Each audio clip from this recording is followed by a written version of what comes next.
My stepson shoved me to the floor. "That's my dad's seat, not yours." My wife said nothing. I walked out without a word. That night, everything changed. The next morning, I woke up to 23 missed calls, and a truth about my family I never saw coming. What they've been doing behind my back made my blood run cold. My name is Raymond Holland. Friend call me Ray. I'm 59 years old, and I've spent the last 25 years running Holland Hardware on Main Street in Cedar Falls, Iowa. It's not fancy work, but it's honest. I know every bolt in aisle 3 and every customer by name. My father taught me that a man's word and his reputation are the only things that truly belong to him. I built my business on that principle. New Year's Day started like it should have, calm, full of promise. Patricia, my wife of 8 years, had been cooking since dawn. The house smelled like glazed ham and her mother's sweet potato casserole recipe. She'd invited her son Justin and his biological father Lance over for dinner. I didn't love the idea of Lance being there, but Pat said it mattered to Justin, so I kept my mouth shut. That's what you do when you love someone. You make space. Justin arrived first, shoulders back, that edge in his walk like the world owed him something. 30 years old, and still acting like a kid who never got picked first. Lance showed up 20 minutes later, loud, confident, filling the doorway like he owned the place. Pat smiled wider when Lance walked in than she had all morning. I noticed, but I didn't say anything. We sat down to eat. I took my usual seat at the head of the table, the one I'd sat in every holiday for 8 years, the one where the host sits. Justin stopped me cold. "Hold up," he said, his hand gripping the back of my chair. I looked at him, confused. "What's wrong?" He nodded toward Lance like he was introducing royalty. "That's my dad's seat, not yours." The room went silent. Forks froze midair. Someone's breath caught. Patricia stared down at her plate like the pattern needed counting. I waited for her to say something. Anything. She didn't. Justin shoved me. Not a nudge. A real, two-handed shove to my chest. The chair scraped backward. My heel caught the rug, and I went down hard. Pain shot through my hip, sharp and hot. I lay there on the floor, staring up at the ceiling, tasting something metallic. Nobody moved to help me up. Lance didn't even flinch. Justin stood over me, breathing hard, like he'd been holding that in for years. I pushed myself up slowly, steadying against the table. I looked at Patricia one more time. She still wouldn't meet my eyes. So I nodded once and walked out. I didn't slam the door. I didn't yell. I just left. The cold hit me like a wall. I sat in my truck with my hands on the wheel, watching my breath fog the windshield. Through the window, I could see them moving around inside, sitting back down, laughing, like nothing had happened. I drove home, the house I'd owned before I ever met Patricia. I changed out of my stained shirt, checked the bruise already spreading across my hip, and sat down in my recliner with an ice pack. My phone started buzzing. Patricia. I let it ring. Justin. Ring. Lance. Ring. I didn't answer any of them. Not because I wanted revenge. Because if I opened my mouth, I wasn't sure I'd say anything worth hearing. That night, I barely slept. When I finally did, it came in pieces, broken and restless. The next morning, my phone lit up like a fireworks show. 23 missed calls. I stood at my kitchen window with cold coffee in my hand and watched the neighborhood wake up. Garage doors opening. Cars backing out. Ordinary life moving forward like the ground hadn't just shifted under my feet. Something had shifted. Whatever happened after I walked out had found its way back to me. And it wasn't finished. I didn't answer the phone that morning. 23 missed calls sat there like a stack of unpaid bills, heavy with whatever they carried. I let them sit. I made fresh coffee and stood at my kitchen counter, listening to the house settle. The furnace kicked on. The refrigerator hummed. Normal sounds that reminded me I was still standing. I scrolled through the call log. Patricia, 5 times. Justin, 4. Lance, twice. And then a number I didn't recognize, called 3 times between 6 and 7 a.m. That one made my stomach tighten. I tapped the voicemail. "Mr. Holland, this is Denise Carter with First Community Credit Union. We need to discuss an urgent matter regarding your account. Please call us back as soon as possible." Urgent. That word doesn't get thrown around unless someone needs you to move fast or carefully. I grabbed my coat and keys without sitting down to think about it, thinking it'd done enough damage already. The credit union was 10 minutes away, parking lot half empty under a gray sky that looked like it was holding its breath. I sat in my truck for a moment, feeling the ache in my hip, then went inside. Denise met me in the lobby with a smile that was professional, but didn't pretend this was routine. She led me to a small office that smelled like toner and burnt coffee. "Thank you for coming in so quickly," Denise said, sliding a folder across the desk. "There's a personal line of credit that was open 9 months ago. You're listed as the primary borrower. 2 payments have been missed." That's what triggered the alert. I felt the words land before I answered. "I didn't open a line of credit." She nodded like she'd expected that. "The file includes your name and a signature attributed to you." She turned the page so I could see it. From across the desk, it looked close enough. The slant was familiar, the way the letters connected. But when I leaned in, I could see it was wrong. Too careful in places where I was always quick. Too loose where I was tight. "That's not my signature," I said. Denise didn't react. She reached into a drawer and set a form on the desk. "Statement of unauthorized use. If you sign this, we open a fraud investigation. An investigator will contact you. We'll compare signatures, review access, document timelines. It can have serious consequences for whoever submitted the paperwork." I leaned back and looked at the ceiling tile. I thought about Patricia's eyes on her plate, about Justin's hands on my chest, about all the times I've been asked to smooth things over because family. "I'm not making this decision out of anger," I said. "I'm making it because my name means something." I signed. The pen moved the way it always had. No hesitation. As soon as the ink dried, my phone buzzed. "Patricia." Denise glanced at it. "You don't have to take that here." "I know," I said. I didn't answer. Outside, I sat in my truck and listened to the engine idle. My phone buzzed again. This time, Justin. Then a voicemail came through. I played it. "Ray, listen," Justin said, his voice tight. "There's some stupid banking thing. They froze my account. Just call them and tell them you signed it." "Okay. Just fix this." I closed my eyes. That was fast. Too fast. So that's what this was. The credit line wasn't for Patricia. It was for Justin, and she'd sign my name to guarantee it. I drove to the American Legion on the east side of town. The coffee there tasted like it always did, strong and bitter. The men didn't ask questions until they needed to. Walt Perkins sat in the corner with a newspaper folded into quarters. 74 years old, retired lawyer, the kind of man who read the fine print so the rest of U.S. didn't get eaten alive. I slid the folder across the table. "I need to look at this." He skimmed it, stopped at the signature page, tapped it once with his finger. "That's not you." "No," I said. "It isn't." Walt leaned back in his chair. "This isn't a family disagreement, Ray. This is identity fraud. If you let it slide, it won't stop here. Next time it'll be your retirement account or the deed to your store." "I'm not trying to blow up my life," I said. "You didn't," he replied. "They did. All you're doing now is refusing to protect them from the consequences." My phone buzzed again. "Justin." I let it ring. Walt tapped the folder. "You want my advice? Document everything. Dates, times, what was said. No opinions, just facts. And don't talk to them until this is settled." I drove home and pulled out a notebook. I wrote down everything I could remember. Christmas, the shove, the calls, the loan. No adjectives, just what happened. By the time I finished, the sun was setting. My phone had gone quiet. Not because anything was resolved, because everyone had said what they could. I sat in my recliner with a notebook on my lap and realized something I hadn't been able to see before. The ground was shifting, and for the first time, I wasn't trying to stop it. The investigator called 2 days later. His name was Martin Reese, and his voice had the kind of calm that comes from seeing everything twice.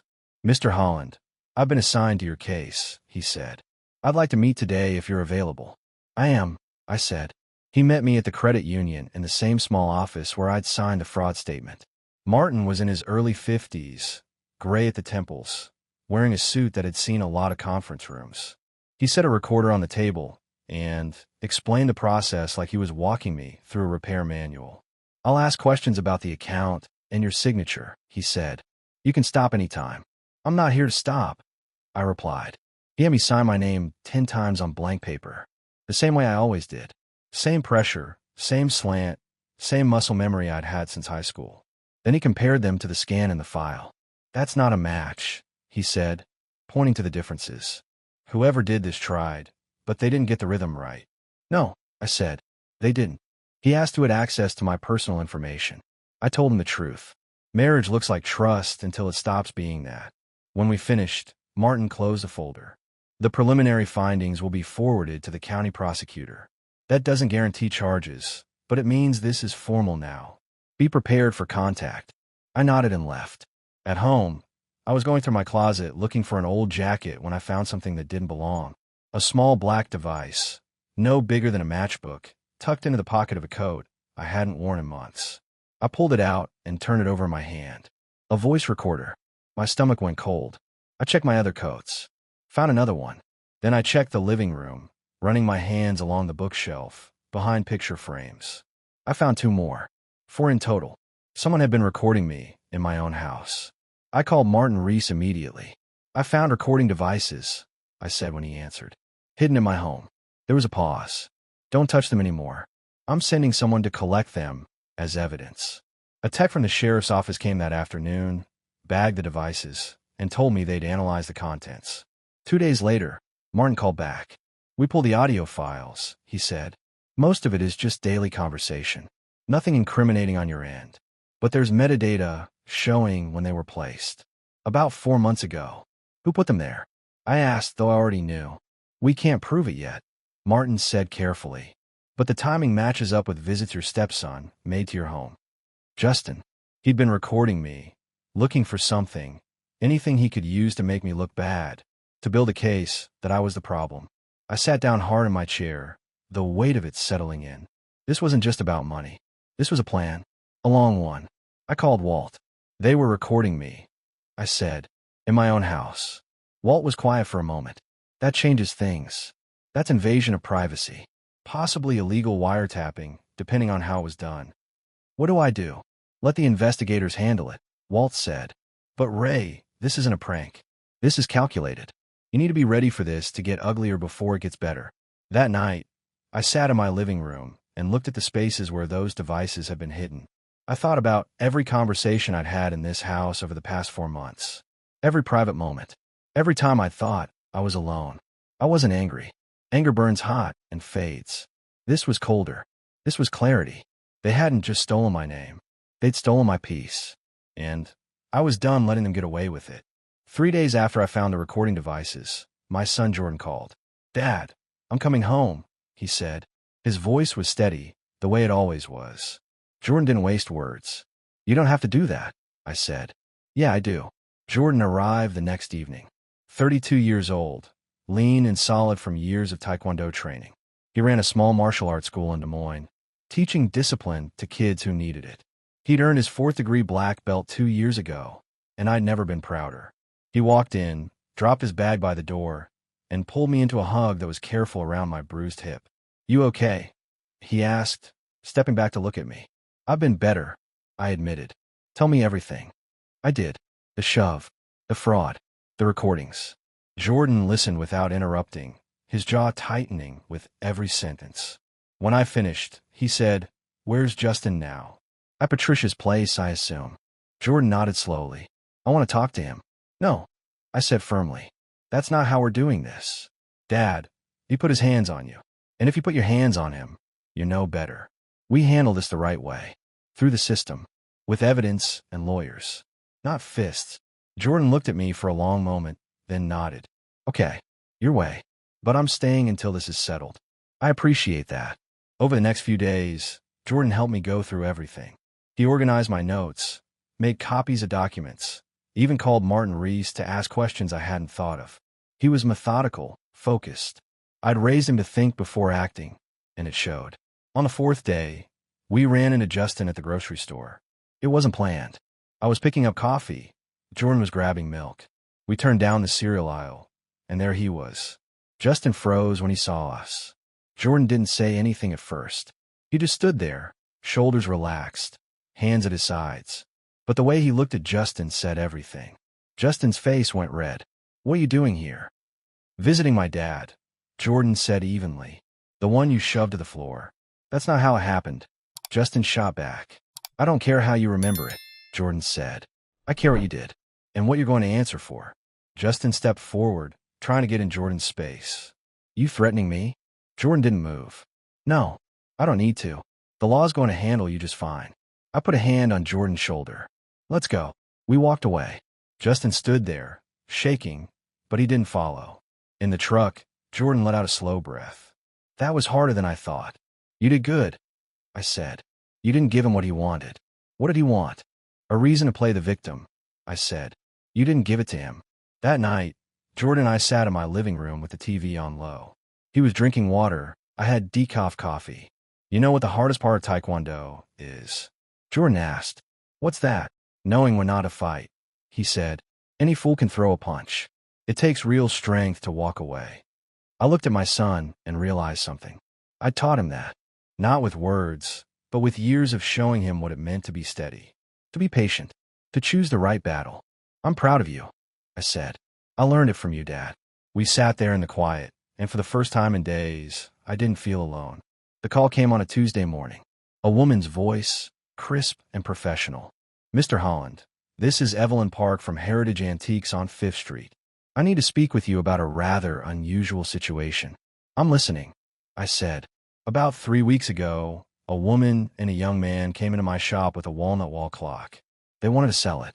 The woman said it belonged to her husband, but something felt off.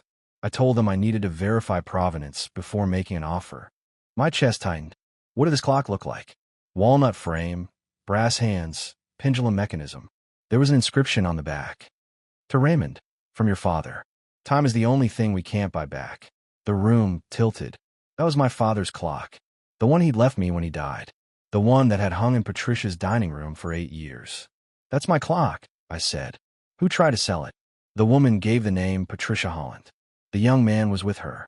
They seemed impatient when I wouldn't buy it immediately. Did you buy it? I asked. No. I told them I needed 48 hours to research it. They never came back. I sat down hard. Why are you calling me now? Because I did research it, Evelyn said. Mr. Holland, that clock was made by Samuel Easterbrook in 1891. He only made 37 clocks in his entire career. I had it authenticated through photographs they left with me. If it's in good condition, it's worth approximately $45,000. The words didn't land at first. $45,000. They tried to sell it for how much? I asked. They wanted $500, Evelyn said quietly. I suspect they had no idea what they had. I closed my eyes. My father's clock. The only thing he'd left me that mattered. And Patricia and Justin had tried to sell it for pocket change. Where's the clock now? I asked. I assume it's still wherever they took it from. They haven't returned. Thank you for calling me, I said. I'll handle this. I hung up and immediately called Walt. They tried to sell my father's clock, I said. The one from the house. It's worth $45,000. Walt was quiet for a moment. Did they succeed? No. The dealer got suspicious. Ray, you need to get that clock back. Today. Before it disappears. I called Jordan. We're going to Patricia's house. 20 minutes later, we pulled up to the house I'd helped pay the mortgage on for 8 years. The house where I'd hung that clock with my own hands. I knocked. Patricia answered, her face pale when she saw me. Ray, I don't think this is a good time, she said. I'm here for my father's clock, I said. What clock? But her eyes flickered toward the dining room. The one you tried to sell at Heritage Antiques 3 weeks ago. Her face went white. I don't know what you're talking about. Yes, you do. Evelyn Park called me. She told me everything. Patricia's hand started shaking. Justin said it was just an old clock. He said we could get a few hundred for it. It's worth $45,000, I said. And it was never yours to sell. Justin appeared behind her. You can't just come in here demanding things. Jordan stepped forward. It's his property. You try to sell stolen property. It was in the house, Justin said. A house I don't live in anymore, I said. That clock belongs to me. I want it. Now. Patricia started crying. It's in the garage. We didn't sell it. I swear. I walked past her, Jordan behind me. In the garage, covered in a sheet, was my father's clock. I ran my hand over the walnut frame, checking for damage. It was dusty but intact. Jordan and I carried it to my truck. As we loaded it, Justin came out. You're really going to take everything, aren't you? He said. I looked at him. I'm taking what's mine. What you tried to steal. We didn't steal it. You tried to sell something that didn't belong to you, I said. That's theft. And if you'd succeeded, I'd have pressed charges. We drove back to my house. I hung the clock in my living room, right where I could see it every day. When I plugged it in, the ticking filled the room. Steady. Honest. Exactly like my father. That night, Martin Reese called. We've completed the investigation, he said. The prosecutor is moving forward. Your wife and stepson will be formally charged with fraud and identity theft. There's also the matter of the recording devices. That's illegal wiretapping. What happens now? I asked. Arraignment in 3 weeks. They'll be notified. I recommend you prepare yourself. This is going to get complicated. I hung up and looked at the clock. $45,000. But that wasn't why it mattered. It mattered because it was the last thing my father gave me, and I'd almost lost it to people who saw it as trash. Jordan sat across from me. You okay, Dad? Yeah, I said. I am. The arraignment was set for a Thursday morning. I wore a suit I'd bought for my father's funeral and hadn't worn since. Jordan came with me, quiet and steady. The courthouse smelled like floor wax and old paper. Patricia sat on a bench outside the courtroom, with Justin beside her.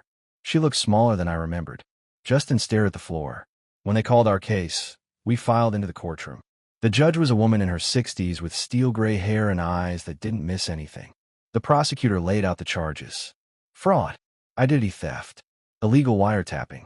Justin's lawyer, a young guy in an ill-fitting suit, tried to spin it as a misunderstanding. Your Honor, this is a family matter that's been blown out of proportion, he said. The judge raised her hand. I'll decide what's proportionate after I hear the evidence. The prosecutor called Evelyn Park as a witness. She testified about the clock, the attempted sale, the lack of ownership proof. Then Martin Reese took the stand, walking through the signature analysis and the recording devices. When it was my turn, I kept it simple. I told the truth. No embellishment. Justin's lawyer stood up for cross-examination. Mr. Holland, isn't it true that you and your wife had financial disagreements? We had disagreements, I said, but I never gave her permission to use my name for credit. And these recording devices, couldn't they have been placed by someone else? The metadata shows they were placed during times my stepson visited my home. I didn't have other visitors. The lawyer sat down. Then the prosecutor stood. Your Honor, there's one more matter to address. He slid a document across to the judge, then handed a copy to Justin's lawyer. I couldn't see what it was, but Justin's face went pale. What is this? The judge asked. A background check on Lance Hartman, the biological father of Justin Holland, the prosecutor said. Lance. I'd almost forgotten about him. Mr. Hartman served 8 years in federal prison for wire fraud and identity theft, the prosecutor continued. Released in 2015. He has a documented history of teaching these same techniques to associates. The courtroom went silent. The judge looked at Justin. Your biological father is a convicted fraudster. Justin's lawyer stood. Your Honor, my client is not responsible for his father's criminal history. No, the judge said, but it establishes a pattern. It suggests where he learned these skills. She turned to Patricia. Mrs. Holland, did you know about Mr. Hartman's criminal record? Patricia's voice was barely a whisper. Yes. And you allowed him around your son? Around your husband's home? I thought he'd change, Patricia said. The judge shook her head. This isn't a family misunderstanding. This is a coordinated fraud. Bail is set at $50,000 each. Trial date in 60 days. The gavel came down. Outside, Jordan and I stood in the parking lot. Patricia and Justin were led to a bail bondsman's office across the street. Did you know about Lance's record? Jordan asked. No, I said. But it makes sense now. All of it. We drove to the American Legion. Walt was waiting with coffee. How'd it go? He asked. The prosecutor found out Justin's father is a convicted fraudster, I said. Walt nodded slowly. That changes the narrative. This isn't a desperate wife helping her son. This is a pattern of behavior taught by a career criminal. Patricia knew, I said. She knew what Lance was, and she brought it back into their lives anyway. And into yours, Walt said. I sat there with my coffee, thinking about all the dinners, all the holidays, all the times I'd welcomed Lance into my home because Patricia asked me to. I'd been harboring a criminal without knowing it. What happens now? I asked. You prepare for trial, Walt said. And you accept that the woman you married isn't who you thought she was. That night, I sat beneath my father's clock and listened to it tick. Steady and true, just like he'd always been. Jordan sat across from me. You did the right thing, Dad. Doesn't feel right, I said. It never does when you're the one who has to draw the line. But someone had to. I looked at my son and realized he was right. Someone had to say no. Someone had to stop protecting them from consequences. That someone was me. 2 weeks after the arraignment, Jordan showed me his phone at breakfast. Dad, You need to see this. It was Justin's Facebook page. Public posts, dozens of them, all from the past week. My stepdad abused me for years. Nobody believed me. Now he's trying to destroy my life because I finally stood up to him. Another post. Ray Holland is a violent man who terrorized our family. Ask anyone who knows him. He put his hands on me multiple times. Another. I'm speaking my truth. Ray Holland is a predator who hides behind his business reputation. I felt my blood pressure spike. Every word was a lie. I'd never laid a hand on Justin. Never raised my voice to him beyond normal disagreements. This was fabrication, pure and simple. There's more, Jordan said, scrolling. He posted photos. Old family photos from holidays and birthdays, but Justin had captioned them with lies. This was taken 1 week after he shoved me into a wall, forced to smile for the camera while living in fear. Comments piled up underneath. People I didn't know, calling me a monster, demanding I be arrested, saying I should lose my business. How many people have seen this? I asked. Jordan checked. The main post has been shared 240 times. 240. In Cedar Falls, that was half the town. I'm calling Walt, I said. An hour later, we sat in Walt's living room. He read through the posts with his reading glasses perched on his nose, his expression growing darker with each swipe. This is defamation, he said. Libel, specifically. False statements published to damage your reputation. Can we do anything about it? I asked. Yes. We can sue him for defamation. But Ray, you need to understand what that means. It's going to be public. It's going to be expensive. And it's going to get ugly. Jordan spoke up. He's already made it public. He's already made it ugly. Walt looked at him, then at me. The boy's right. Staying silent now, just let the lies spread. You need to fight back. Then let's fight, I said. Walt drafted a cease and desist letter that afternoon. By evening, it was delivered to Justin and his lawyer. The letter demanded Justin remove all posts, issue a public retraction, and refrain from making any further false statements. Justin's response came 2 days later. He deleted the posts, but posted one final message. My lawyer says I can't talk about this anymore. But the truth will come out. That wasn't a retraction. That was doubling down. Walt filed a civil lawsuit for defamation the next morning. $100,000 in damages. Loss of business reputation. Emotional distress. The works. 3 days later, I lost my first customer. Greg Paulson had been buying supplies from Holland Hardware for 15 years. He walked in, looked uncomfortable, and said, Ray, I need to take my business elsewhere for a while. Why? I asked, though I already knew. My wife saw those posts before they got deleted. She thinks maybe there's something to it. I told her I don't believe it, but she's insistent. Greg, you've known me for 15 years. I know, and I'm sorry, but I've got to keep the peace at home. He left. I stood there behind the counter, feeling the weight of what Justin had done. It wasn't just lies. It was destruction of everything I'd built. Jordan found me in the back room an hour later, staring at inventory I didn't see. We're going to win this, he said. Win what? Even if we win in court, people will always wonder. That's how these things work. Accusations stick. Retractions don't. Then we make the retraction stick, Jordan said. We make it louder than the accusation. That night, I couldn't sleep. I lay in bed thinking about my father, about the hardware store he'd helped me open 25 years ago, about the reputation I'd built one honest transaction at a time.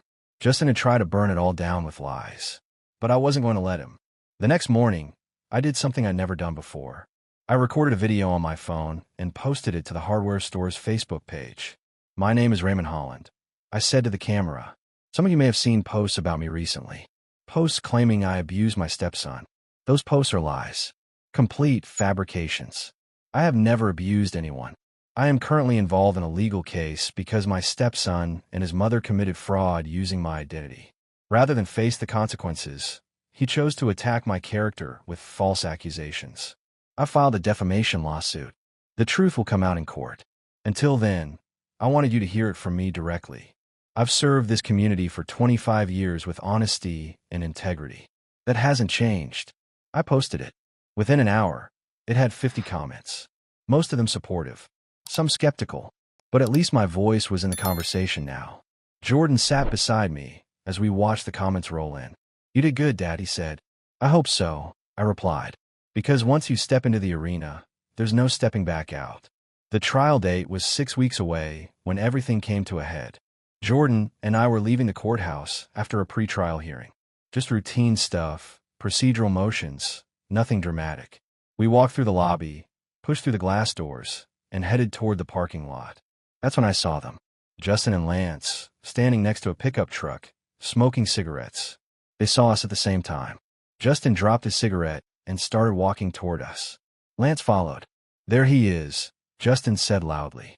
"The man who's trying to ruin my life." I kept walking. "I'm not doing this here, Justin."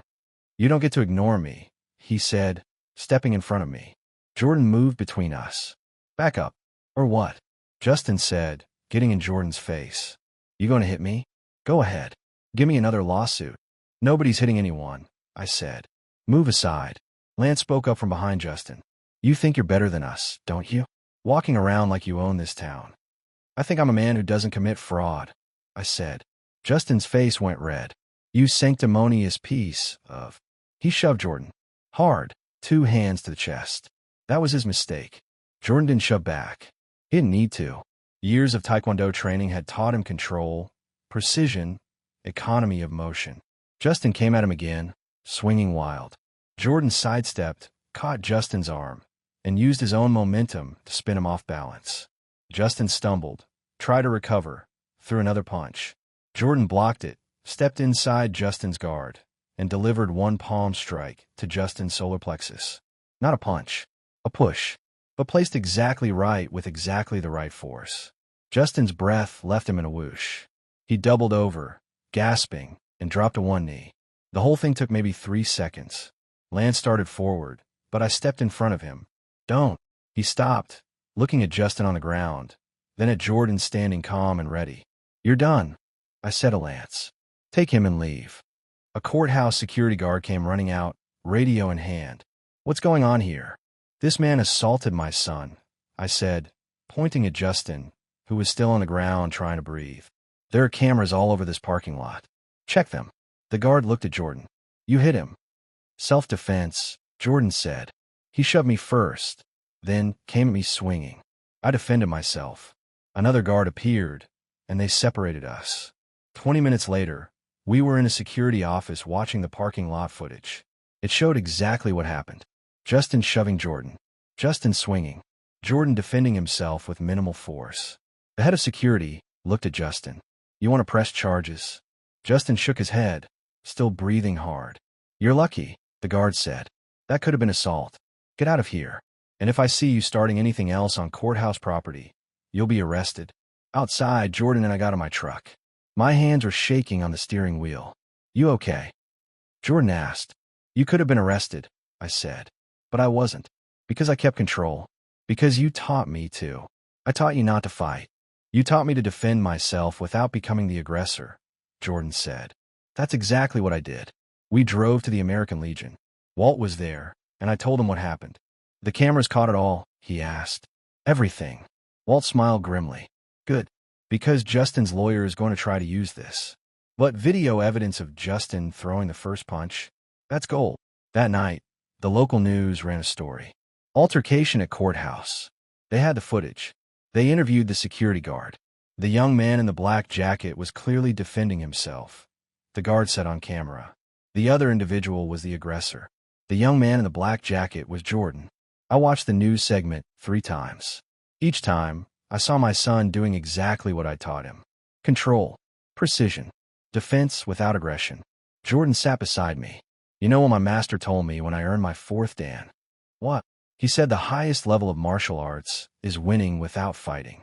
But the second highest is winning while making it look like you didn't fight at all." I looked at him. "You made it look easy." "That's the point," he said. "If it looks hard, you're doing it wrong." My phone buzzed. A text from Walt. "News footage is perfect. Justin's credibility just took another hit." I showed it to Jordan. "Good," he said. "Let them see who we really are." That night, I slept better than I had in weeks. Not because the fight was over, but because I knew my son had my back. And more importantly, he had his own. I was closing up the hardware store on a Thursday evening when I saw her through the front window. Andrea, my first wife, Jordan's mother. I hadn't seen her in nearly 3 years. She was older, gray threading through her dark hair, but she still moved with that same quiet confidence I remembered from 25 years ago. I unlocked the door and let her in. "Ray," she said. Her voice hadn't changed. "I hope this isn't weird." "It's unexpected," I said, "but not weird. What brings you to Cedar Falls?" "Jordan called me," she said. "He told me what's been happening. The fraud, the accusations, all of it. I wanted to see how you were holding up." I gestured to the back office. We sat in a cramped space that smelled like coffee and sawdust. "I'm managing," I said. "Jordan says you're doing more than managing. He says you're fighting back the right way." "I'm trying to." Andrea looked around the office, at the photos on the wall, the certificates from the Chamber of Commerce, the thank you letters from customers. "You built something good here, Ray. I always knew you would." "We built something good together once," I said, "before I got too focused on work and forgot what mattered." She smiled sadly. "We were young. We both made mistakes. I made more than my share." "Maybe," she said, "but you learned from them. That's what matters." We sat there in comfortable silence for a moment, the kind of silence that only exists between people who used to know each other completely. "Jordan also told me about the house Patricia and Justin tried to sell out from under you," Andrea said. "It's my house," I said. "I owned it before I married Patricia. She just lived there. And now Jordan wants to buy it at the foreclosure auction, as an investment property." Andrea raised an eyebrow. "How do you feel about that?"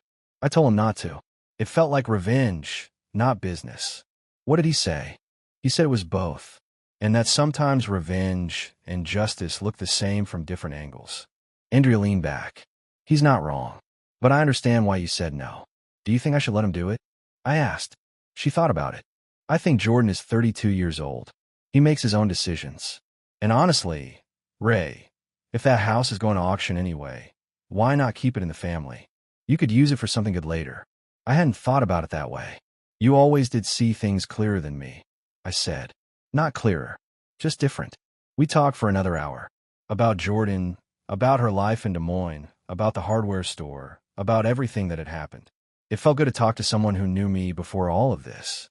When she stood to leave, she hesitated. "Ray, I know this is going to sound strange, but I'm proud of you for how you're handling this.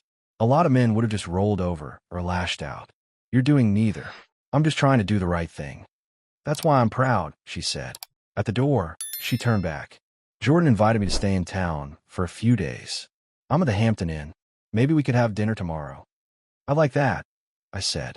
After she left, I stood in the empty store and realized something. I'd spent 8 years with Patricia trying to build something new, but I'd never properly honored what I'd built with Andrea. We made a good man together. We'd raised Jordan right. That mattered more than any marriage certificate. The next evening, Andrea and I had dinner at a small Italian place on Main Street. We talked about Jordan's martial arts school, about my plans for the hardware store, about her work as a school counselor. "You ever think about what might have been?" she asked over coffee. "Sometimes," I admitted, "but I try not to live there. Can't change the past." "No," she said, "but you can learn from it." "What did you learn?" I asked. She smiled. "That good people can still hurt each other, and that walking away doesn't always mean giving up. Sometimes it means making space for both people to grow." "You grew," I said. "You became someone better. So did you, Ray. Look at what you built. Not just the store, your reputation, your relationship with Jordan. That doesn't happen by accident." When I drove her back to her hotel, she put her hand on mine. "I'm here for as long as you need me," she said, "even if that's just someone to talk to." "Thank you, Andy." She smiled at the old nickname. "You haven't called me that in years." "I know." That night, lying in bed, I thought about second chances. Not second chances at the same thing, but second chances at doing better. At being better. Andrea had been right all those years ago when she'd left. I'd been too focused on building a business and not focused enough on building a life. I wasn't going to make that mistake again. The foreclosure auction was held on a Wednesday morning at the county courthouse. Jordan insisted I didn't have to come, but I wanted to see it through. Patricia's house, the one I'd helped pay for, went up for bid at 9 a.m. Starting price was $160,000. Well below market value. Jordan bid. So did 3 other investors. The price climbed to $185,000. Jordan raised his paddle. $190. The auctioneer looked around. Going once. Twice. Sold to bidder 17. Bidder 17 was Jordan. Outside, I asked him what he planned to do with it. Rent it out for now, he said. Cover the mortgage. Then in a few years, maybe sell it. Or maybe you'll want to do something with it. Like what? I don't know. But it's yours if you ever want it. I looked at my son and realized he'd just given me the one thing Patricia and Justin had tried to take. Control. 2 weeks later, the criminal trial began. It lasted 3 days. The prosecutor presented the forged signature, the recording devices, the attempted sale of my father's clock. Patricia's lawyer tried to paint her as a desperate woman trying to help her son. The jury didn't buy it. Guilty on all counts. Patricia was sentenced to 2 years probation and ordered to pay restitution of $45,000 for the attempted theft of the clock. Justin got 18 months in county jail for fraud and illegal wiretapping. Lance disappeared before his trial date. There's a warrant out for his arrest. The defamation case settled out of court.